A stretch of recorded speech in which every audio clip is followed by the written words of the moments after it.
Hi friends, welcome back to my channel. నేను మీ మాలతి. మా మనవరాలు చూడండి, మీ అందరికీ హాయ్ చెప్పేస్తుంది. హాయ్ చెప్పేయండి. హాయ్ ముద్దు పెట్టి. నేను ఎవరు? అమ్మమ్మ. తాతయ్యది పిల్లకి ఎవరు కట్టారు? చెప్పు, పిల్లకి ఎవరు కట్టారు? ఆంటీ. ఆంటీ కట్టిందా? నువ్వు బ్రష్ చేసావా? చేసావా? స్నానం చేయలేదా? ఏం టిఫిన్ చేస్తావు?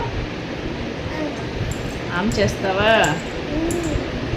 ఇక్కడ చూడండి, మా మనవరాలు తల తుడిసి దువ్వును తీసుకొని తల అయితే దువ్వేస్తుంది.